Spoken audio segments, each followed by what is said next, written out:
remember when we were driving in your car. Speed so fast, I felt like I was drunk. City lights stay out before us and your arm felt... Lo decíamos en el arranque, los accidentes de tráfico son la principal causa de muerte en los jóvenes de todo el mundo. Estamos hablando, por lo tanto, de un problema de salud mundial que afecta a todos. Afecta sobre todo a quienes tienen entre 18 y 24 años y sobre todo a los chicos. Afecta a los conductores más que a ellas, a las conductoras. Esther Purua, egunon. Hola, Merche, egunon. El verano es una época que deja malos datos en cuanto a siniestralidad en carreteras y este verano, por desgracia, no ha sido una excepción, ¿no? Por desgracia, no ha sido una excepción, eso es. En los meses de verano, con el incremento de los desplazamientos y las vacaciones, el problema empeora y los jóvenes con esa edad suponen el 21% de las personas fallecidas en carretera. Es cierto que este año tan especial, con el confinamiento y las restricciones de tráfico, el número de accidentes del Estado se ha reducido, pero desde junio, desde que el 21 de junio comenzó la desescalada por territorios, la DGT destaca un repunte de fallecimientos en carretera. Como decíamos, se trata de la principal causa de mortalidad en jóvenes y por ello hoy queremos poner el foco en un test que mide la inteligencia emocional de los jóvenes al volante. Se trata de un cuestionario llamado Emovial que evalúa la capacidad de entender y gestionar las emociones de conductores jóvenes y además mide el impacto de la inteligencia emocional en los accidentes de tráfico. Este test o cuestionario ha sido realizado por el equipo de investigación Qualiker de la Universidad del País Vasco en colaboración con la Dirección de Tráfico del Gobierno vasco. Vamos a saludar ya a Aitor Aritzeta, doctor en psicología de la UPV y uno de los autores de este test. Kaixo, Aitor, egunon. Kaixo, egunon. Egunon. Bueno, supongo que un test como este tiene muchas aplicaciones y se comenzará a aplicar en breve, ¿no? Sí, bueno, el test en su proceso de construcción y validación fue cumplimentado por aproximadamente 800 jóvenes del País Vasco y como recogíamos en el artículo que hemos publicado en una revista internacional, pues cuenta con los criterios psicométricos necesarios para considerarse un test fiable y válido para examinar el nivel de inteligencia emocional de los jóvenes en el acto o en el comportamiento de la conducción. Eso es. Mencionabas a 800 jóvenes que son quienes han realizado este test, Aitor. ¿Cómo se ha realizado? Quiero decir, entiendo que habrá sido algo voluntario, se les sometió a una serie de cuestiones. ¿Cómo ha sido este proceso? Bueno, el proceso fue un poco laborioso, un poco largo, porque tuvo como dos grandes partes. Una primera parte en la que se llevó a cabo una investigación cualitativa con unos 20 grupos de jóvenes en los que se examinaban sus comportamientos, actitudes, creencias, opiniones respecto a la conducción, al consumo de drogas, al respeto de la circulación, bueno, y sobre todo nos fijábamos en las conductas de riesgo y de ahí extrajimos un conjunto de comportamientos, de ideas, de realidades que vivían ellos en su cotidianidad y posteriormente utilizando modelos de inteligencia emocional ya testados en la literatura, pues construimos un cuestionario que fue respondido por otros jóvenes diferentes de forma ciega, sin saber qué objetivo tenían y posteriormente pues hicimos los análisis psicométricos para demostrar que el test realmente era fiable y válido. Aitor, ¿a qué nos referimos cuando hablamos de inteligencia emocional? Algo que además, por cierto, por otra parte, en los últimos tiempos tanto se está hablando de esto, ¿no? Bueno, la inteligencia emocional es verdad que es un constructo, es una idea que se hizo pública ya en los años 90 y desde entonces se ha ido investigando de manera cada vez más progresiva y amplia y ha habido muchísima investigación. Hay muchos modelos que definen la inteligencia emocional, pero digamos que el que más está asentado en la literatura es aquel que dice que una persona que tiene alta inteligencia emocional tiene una elevada capacidad de prestar atención a sus emociones, también tiene una habilidad para comprender las emociones que está sintiendo y finalmente tiene capacidad también de regular, de gestionar las emociones que en un momento dado pueden constituir un riesgo o son negativas para un comportamiento como es el de la conducción. Hasta ahora ese constructo se había relacionado con otras muchas variables y comportamientos, pero nunca se había analizado la relación que tenía con el conducta de conducción. Es decir, resumiendo, Aitor, podríamos decir que quien tiene más inteligencia emocional tiene, digamos, más control sobre lo que hace, sobre su vida y decisiones.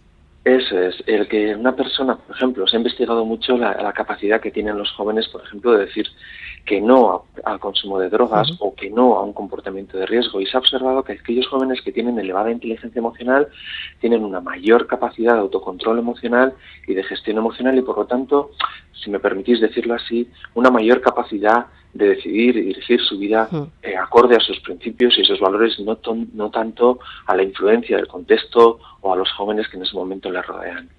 El estudio además indica que las mujeres tienen mayor inteligencia emocional.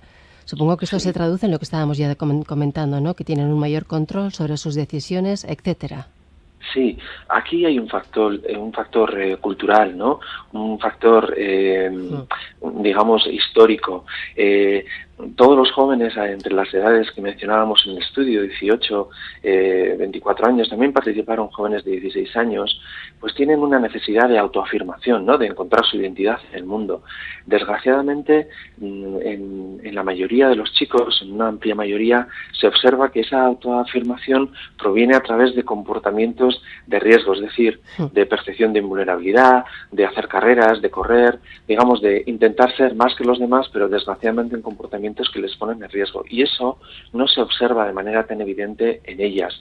Ellas tienen mayor capacidad de decir que no, ellas tienen mayor capacidad de no sentirse presionadas por el grupo, ellas tienen una mayor capacidad de conducir con prevención y de evitar estas consecuencias de accidentes que tienen resultados trágicos. Supongo que la publicidad ha hecho un flaco favor, Aitor, porque durante años se ha identificado, digamos, el coche con la masculinidad, la potencia, quien más veloz conducía era más. Supongo que todo esto ha hecho un flaco favor, ¿no?, a todo lo que estamos hablando. A mí a veces me preocupa ciertos spots publicitarios en los últimos años que hemos visto y que todos conocemos de cómo, pues eso, ¿no? La masculinidad estereotípica o la conducción de la potencia, de la velocidad, del coche más grande, etcétera, etcétera, etcétera, pues ha estado asociado a la búsqueda y la afirmación de la identidad, ¿no? Y a nadie se le escapa cómo en muchos de nuestros pueblos pues todavía hay jóvenes que se sienten más, se sienten mejor y se sienten por encima de y necesitan así hacerlo porque necesitan autoafirmarse, pues teniendo marcas de coches que todos sabemos que tienen mucha potencia y andan muy rápido y luego pues tenemos las consecuencias que tenemos, claro que sí. Aitor, el test está ahora a disposición de la comunidad científica, de las administraciones públicas también, autoescuelas. ¿Podría servir en un futuro para invalidar, por ejemplo, a alguien como conductor? Bueno, eso es mucho decir. Lo que sí considero es que el test puede ser utilizado con objetivos diagnósticos y preventivos.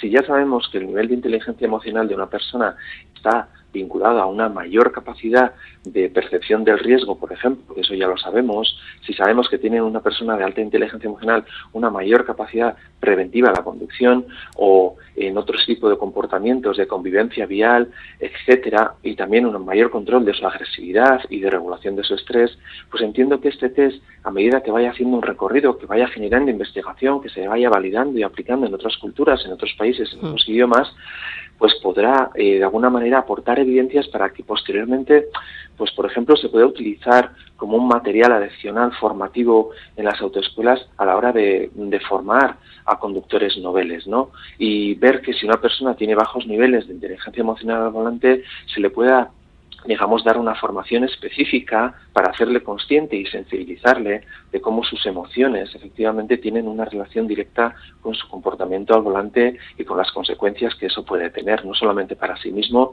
sino para los demás, ¿no? Aitor, una cuestión, porque claro, estamos hablando de este test que está directamente enfocado a los jóvenes, pero hay muchos adultos, personas más mayores al volante, que son, en fin, unos inconscientes también al volante, ¿no? Nos llega un WhatsApp y nos dice, bueno, que en su familia han tenido un chico concretamente que ha sido conductor de rally, que ha tenido buenos coches, entendemos, coches potentes, y jamás le han tenido que decir cuando conducir mejor o peor, que decir con más precaución o menos, con su coche normal, ¿no? Nos dicen, ¿no? Vamos, que A ver, mencionabas dos cosas diferentes. Por un lado, el tema de la adaptación del test a otras edades. Nosotros nos focalizamos en las edades tempranas por el motivo que mencionabas al inicio de esta conversación, que es que los accidentes de tráfico son la primera causa de muerte entre jóvenes hombres entre 18 y 24 o 25 años, y por lo tanto entendíamos que había una necesidad de poner en manos de la comunidad científica y de la administración pública un test que favoreciera y que nos aproximara al objetivo de 0 accidentes y 0 fallecimientos en la carretera por desplazamiento. Y por eso lo hicimos, pero efectivamente, como mencionas, este test adecuadamente adaptado y validado en otras edades poblacionales puede tener también mucha validez y mucha aplicabilidad. Y luego el otro comentario del WhatsApp del oyente que mencionabas, evidentemente no se puede coger la parte por el todo, ni el todo por la parte. Es decir, es cierto que una persona, por ejemplo, que tiene capacidad de conducir rallies y ir a mucha velocidad, tiene un factor que se llama de competencia, un factor de comprensión del riesgo, y seguramente que esta persona que conduce rallies sabe exactamente lo que significa la velocidad y el riesgo que tiene la velocidad. Claro, y por lo tanto, probablemente sea incluso más consciente que aquellas otras personas que no tienen tanto conocimiento, los conductores noveles, que están un poco a la exploración de qué es eso de tener un coche, de qué es ser mayor, de ir rápido, de salir con los colegas, etcétera, ¿no? El que te guste la velocidad no necesariamente tiene que estar vinculado a que no tengas capacidad de regular tus emociones y te adaptes a las circunstancias, que es lo que probablemente tendrá esta persona que conduce rallies, claro. Eso es la clave, ¿no? Adaptarse a las circunstancias, regularnos y gestionar, ¿no?, nuestras emociones en todos los ámbitos de la vida, pero al volante, pues bueno, con más razón. Aitor, lo dejamos aquí, vamos a seguir esta charla. Aitor Aritzeta, doctor en psicología de la UPV, y es uno de los autores, además de este test, Emovial. Muchísimas gracias por todas las explicaciones. Un saludo. Ha sido un placer, un saludo.